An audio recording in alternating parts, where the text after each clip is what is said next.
Victoria Ashford adjusted her diamond tennis bracelet while waiting outside the exclusive Meridian Club, scrolling through emails on her latest iPhone. At 29, she embodied everything money could buy: designer everything, flawless appearance, and the confidence that came from never wanting for anything. "Victoria, darling," Charlotte Pemberton approached in her Bentley, designer sunglasses glinting. "Ready for our spa day? I've booked us the platinum package."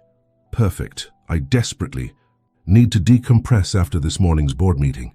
Victoria slid into the leather passenger seat. "Sometimes I wonder how these people ever built successful companies. The lack of sophistication is appalling." "Tell me about it." "At the charity luncheon yesterday, I had to sit next to someone who actually thought it was appropriate to discuss public transportation." Charlotte shuddered delicately, as if any of us would ever need to know about such things. Victoria laughed, checking her reflection in the visor mirror. "Speaking of transportation, my driver called in sick today. I'll need to arrange something for tonight's gallery opening. Use my driver, or better yet, just call an Uber, though. Heaven knows what kind of people drive those things." "Uber?" Victoria wrinkled her nose. "Absolutely not. I don't need some random person in my personal space, probably discussing their life problems or playing inappropriate music." "You're right. These service people never understand boundaries. They think because they're providing a service, they can treat you like equals." Victoria nodded absently, already planning her evening outfit. The conversation moved to safer topics: vacation homes, shopping trips to Paris, and the latest gossip from their social circle. As Charlotte's driver navigated through downtown traffic, Victoria barely noticed the bustling streets below, the working people hurrying to jobs, the complex lives existing outside her climate-controlled bubble of privilege. "Hello, my Stop Racism family. Thank you for tuning in today. Before we dive deeper into the story, I want to hear from you. Where are you watching from? Drop your country and state in the comments below. Also, I'd love to know your thoughts. What did you think of the story so far? Let us know in the comments. We love reading them, and trust me, your words motivate us to keep making these videos. Let's make this video reach at least 50 comments. Your support means the world to us, and it drives us to create even more meaningful content for you. So don't forget to comment, share, and keep the positivity flowing. The family dinner at the Ashford estate unfolded with its usual ceremonial precision. Victoria sat between her parents, Margaret and Richard Ashford, while her brother Thomas regaled them with stories from his latest business acquisition. The company had potential, but the management team lacked vision, Thomas explained, cutting his prime rib with surgical precision. Working-class mentality. They couldn't think beyond their immediate paychecks. Exactly the problem with this generation, Richard nodded approvingly. No long-term thinking, no appreciation for excellence. They expect everything handed to them. Margaret dabbed her lips with a monogrammed napkin. It's breeding, really. Some families simply produce children with better instincts for success, better work ethic, higher standards. The neighborhood association meeting was fascinating, Victoria contributed. Mrs. Henderson was complaining about the bus route expansion. Apparently it's bringing undesirable elements through our area. Unfortunate but predictable, Margaret sighed. When you lower standards in one area, it affects everything else. Property values, safety, the general tone of the community. Victoria found herself nodding, though something nagged at her conscience. Do you think we're being harsh? Harsh? Richard's eyebrows rose. Darling, we're being realistic. Success requires standards. If you start making exceptions, accepting mediocrity, everything deteriorates. Your father's right, Margaret added gently. Compassion is admirable, but it must be balanced with wisdom. We didn't achieve what we have by lowering our expectations. Thomas leaned forward conspiratorially. Speaking of standards, I heard Jeremy Patterson's daughter is dating someone be inappropriate, a mechanic or something equally unfortunate. How embarrassing for Eleanor, Margaret shook her head. She raised that girl with every advantage, and this is how she repays the family investment. Victoria thought about her own dating life, a carefully curated selection of men from appropriate families with proper educations and sufficient trust funds. Safe, predictable, boring. Love should transcend social boundaries, she said suddenly, surprising herself. The table fell silent. Richard cleared his throat diplomatically. Love is wonderful, darling, But practical compatibility matters more, for lasting happiness. You'll understand when you're older. Victoria smiled and nodded, but privately wondered when she'd stopped believing in anything beyond social calculations and financial portfolios. The incident at Nordstrom happened during Victoria's weekly shopping excursion. She was examining a cashmere sweater when a black saleswoman approached. Young, professional, but clearly nervous about approaching such an obviously wealthy customer. "Can I help you find anything specific today?" the woman asked, her name tag reading Jasmine. Victoria barely glanced up from the price tag. "I'm looking for something in emerald green, size 4. Nothing too common. I can't wear something I might see on just anyone." "Of course. Let me show you our exclusive collection." As Jasmine led her to a separate section, Victoria noticed the woman's carefully styled hair, professional demeanor, and genuine knowledge about fashion. Still, she couldn't shake the assumption that this was probably Jasmine's best job opportunity, that retail was likely her ceiling. "This piece just arrived from Milan," Jasmine explained, showing a stunning emerald dress. "It's part of a limited collection. Only 5 pieces came to the United States." "It's adequate," Victoria said dismissively, though the dress was actually perfect. "What about accessories? I need someone who understands sophisticated styling, not just basic coordination." Jasmine's smile remained professional, but Victoria caught a flash of something, hurt, frustration, in her eyes. "I have extensive training in color coordination and personal styling. I'd be happy to create several complete looks for your consideration." "Fine, but please be mindful of time. I have a lunch appointment at the country club." As Jasmine assembled outfits, Victoria found herself impressed despite her prejudices. The woman had excellent taste, understanding not just fashion, but the subtle social signals that clothing sent in Victoria's world. "You're quite good at this," Victoria admitted when Jasmine presented 3 flawless ensembles. "Thank you, I'm actually working on my fashion design degree.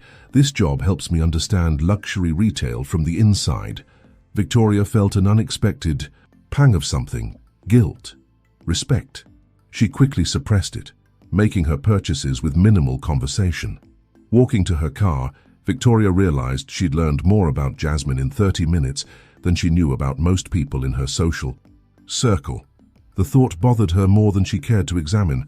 The Uber ride happened because Charlotte's driver had the flu, and Victoria's regular chauffeur was attending his daughter's graduation. Standing outside the Four Seasons in her Valentino dress, Victoria reluctantly opened the app her assistant had installed for emergencies. The car that arrived was clean but modest, a Honda Civic with slightly worn seats. The driver who stepped out to open her door was a tall black man in his early 30s, wearing a button-down shirt and genuine smile. "Miss Ashford, I'm DeShawn. Ready to head to the Whitmore Gallery?" Victoria slid into the back seat, immediately pulling out her phone to create a barrier. "Yes, and please, no music or conversation. I need to make some calls." "Of course, ma'am, but..." As they pulled into traffic, Victoria found herself studying DeShawn in the rearview mirror. He drove with careful precision, checking mirrors constantly, his hands steady on the wheel. Classical music played softly. Mozart, she recognized. "Excuse me," she said, then caught herself. Had she really been about to compliment his music choice to an Uber driver? "Yes, ma'am?" "Nothing. Just drive carefully." 20 minutes into the ride, traffic ground to a complete halt. Construction had reduced 3 lanes to 1 and they weren't moving. Victoria's phone showed they'd be at least an hour late. "I'm sorry about this," DeShawn said, genuinely apologetic. "I should have anticipated the construction and taken an alternate route." "This is exactly why I don't use ride services," Victoria snapped, her frustration boiling over. "Professional drivers know how to avoid these situations." "You're absolutely right. This is my responsibility." His calm acceptance of blame somehow made her feel worse rather than better. She'd expected defensiveness, excuses, maybe even attitude. Instead, he took accountability with quiet dignity. "Can you call the gallery? Let them know you're running." "Late. They'll understand these people depend on my patronage." DeShawn glanced in the mirror, something unreadable in his expression. "Must be nice to have that kind of influence."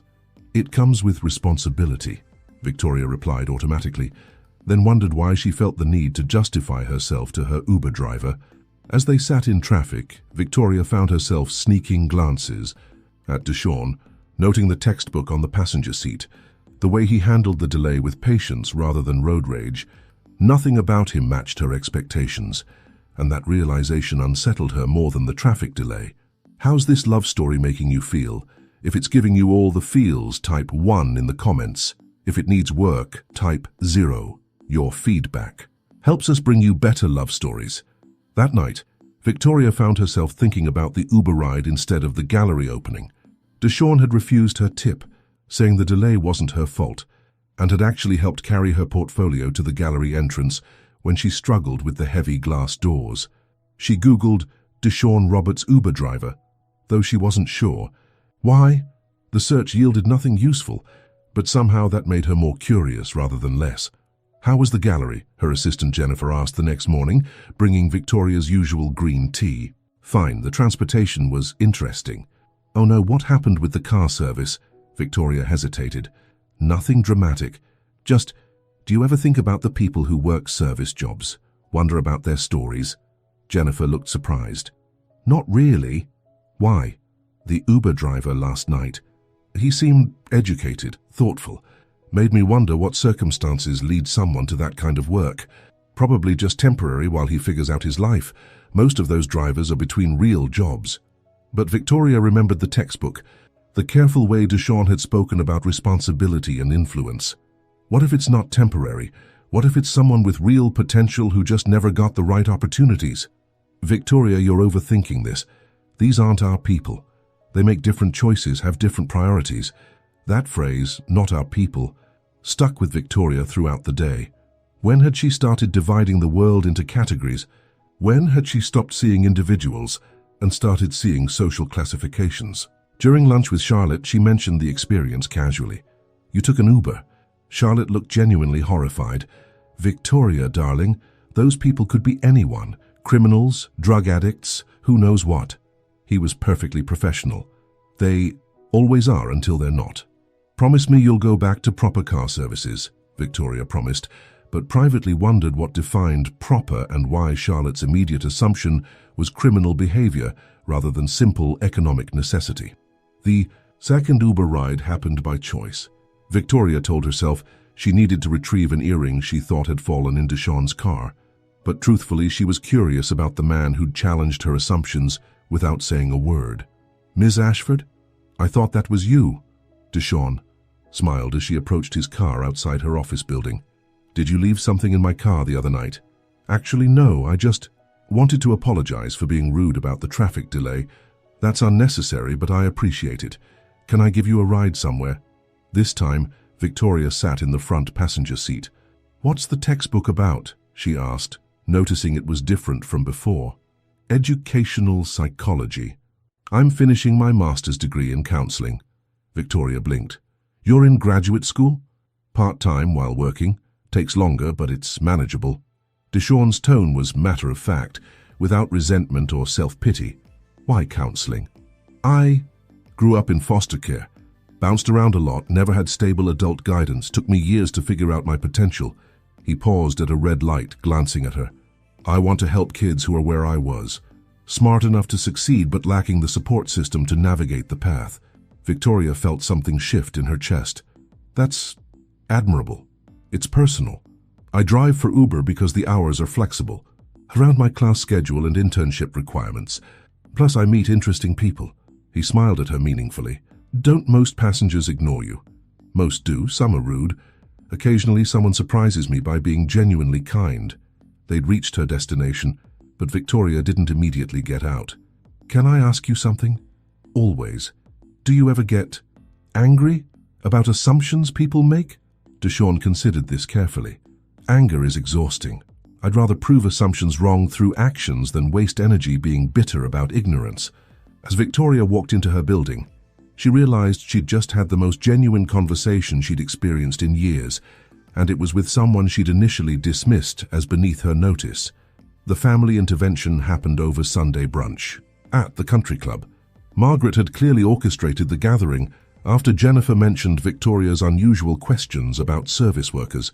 We're concerned about you, darling, Margaret began delicately, cutting her eggs Benedict with surgical precision. Jennifer mentioned you've been dwelling on inappropriate matters. inappropriate matters. Victoria set down her mimosa, taking Uber rides, asking personal questions about the drivers. It's not like you to be so curious about the help. Richard leaned forward paternally. Victoria, compassion is admirable, but there's a difference between charity and familiarity. These people aren't our equals, regardless of how pleasant they might seem. Thomas nodded sagely. I've seen this before in business. Sometimes successful people develop guilt complexes, start identifying with their employees. It's actually a form of self-sabotage. I'm not identifying with anyone, Victoria protested. I'm just questioning whether we might be too quick to judge people based on their circumstances. Circumstances reflect choices, Margaret said firmly. People end up where they deserve to be. It's not judgmental, it's reality. What if circumstances reflect opportunity rather than character? Victoria asked quietly. The table fell silent. Richard cleared his throat. Sweetheart, this sounds like liberal academic nonsense. You didn't get where you are by making excuses for people who haven't achieved the same level of success.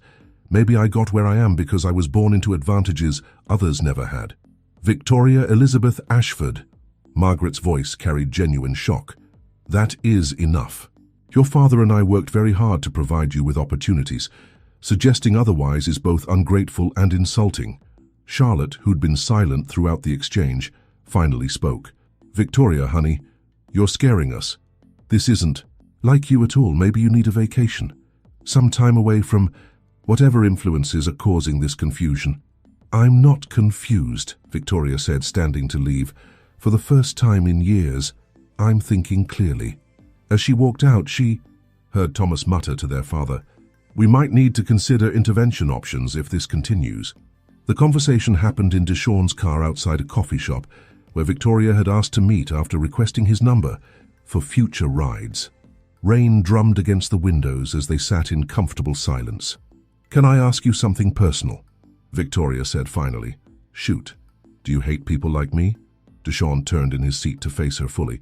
Define people like you. Wealthy, privileged, people who've never had to struggle for anything. Do you hate people like me?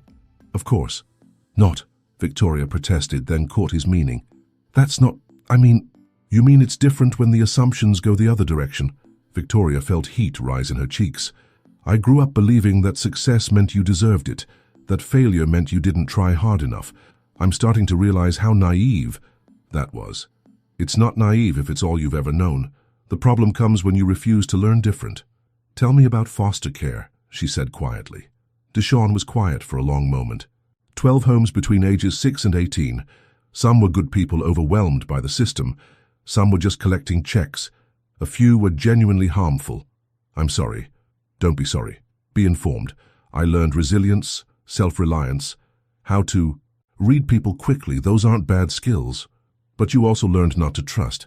I learned to trust carefully. Big difference. Victoria watched rain create rivulets down the window. My family thinks I'm having some kind of breakdown because I've been questioning our assumptions about class and race.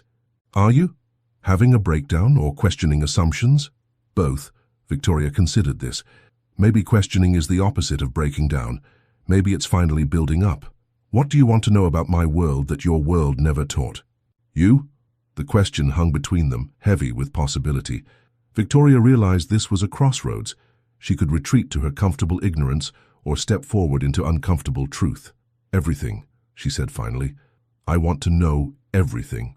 The crisis erupted during the annual Ashford Foundation Charity Gala, where Victoria was expected to present the scholarship awards to deserving students from underprivileged backgrounds.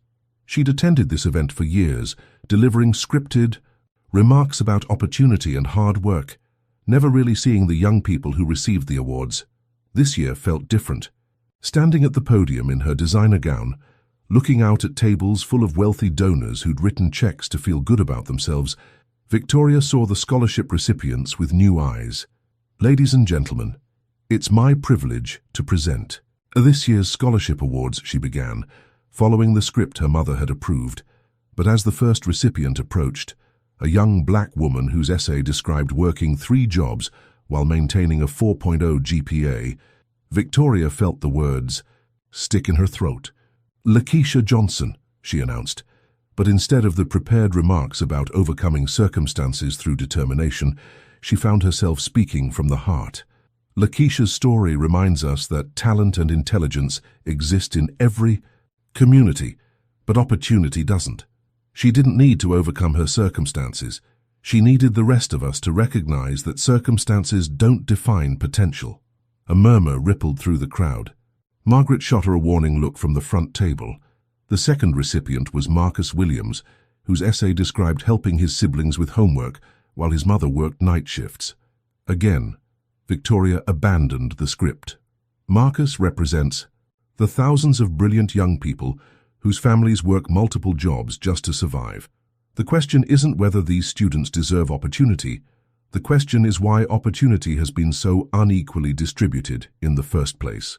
The murmur grew louder. Richard half stood from his seat, clearly considering intervention. "These scholarships aren't charity," Victoria continued, her voice growing stronger. "They're a small attempt to level a playing field that's been deliberately tilted for generations. Every student here has already proven their worth by succeeding, despite obstacles most of us can't imagine." "Victoria," Thomas called from the audience. Perhaps we should acknowledge," Victoria interrupted, "that a system requiring extraordinary effort from some while providing automatic advantages to others isn't merit-based. It's rigged." The ballroom fell completely silent. Victoria looked out at faces ranging from shocked to angry to confused, then found the scholarship recipients watching her with something that looked like hope. These young people aren't here because we're generous. They're here because they're exceptional. The real question is, what are we going to do to ensure other exceptional students don't have to work 3 times as hard for the same opportunities our children receive automatically? As she left the podium, Victoria caught sight of Margaret's mortified expression, Richard's barely controlled fury, and Charlotte's open-mouthed shock.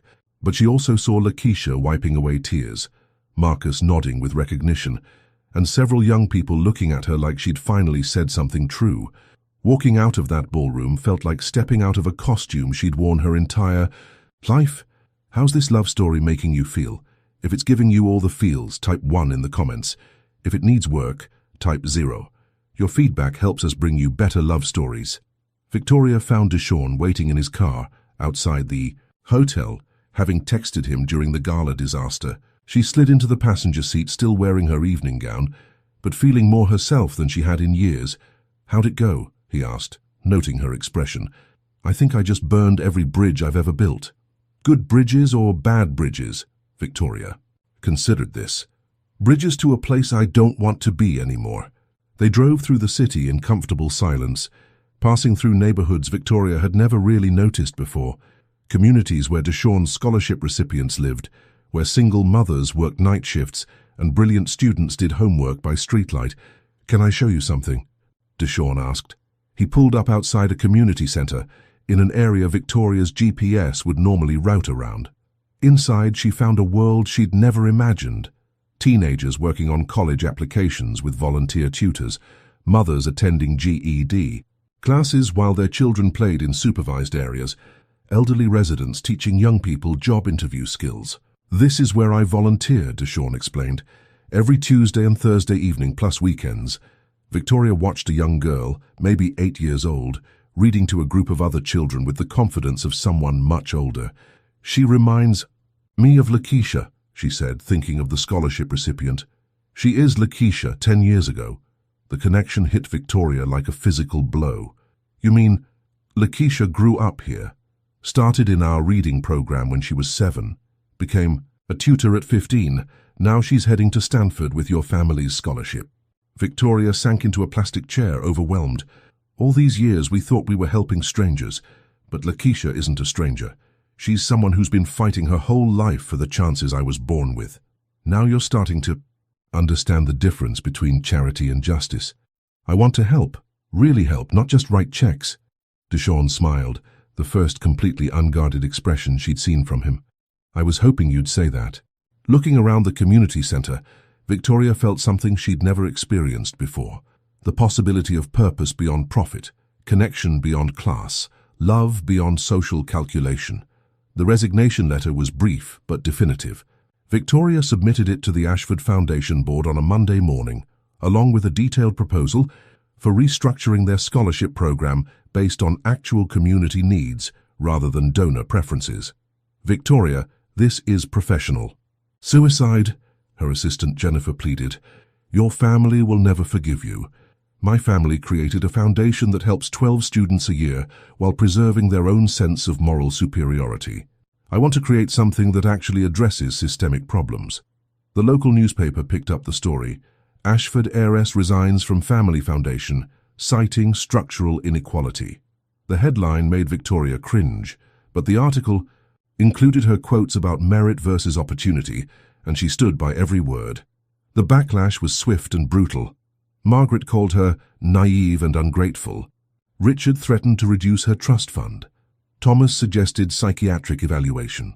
Charlotte stopped returning her calls entirely, but other responses surprised her. Lakeisha sent a handwritten thank you note. Marcus Williams called to express support. The community center director invited her to visit during evening programs. You know there's no going back, right? DeShawn asked, as they walked through the center where Victoria had started volunteering 3 nights a week. I don't want to go back. Your family might come around eventually. Victoria thought about the years of careful conversations, scripted, charity and comfortable assumptions. Maybe, but I can't live my life waiting for other people to evolve. What about us? The question came quietly, but carried enormous weight. Victoria stopped walking, turning to face him fully. What about us?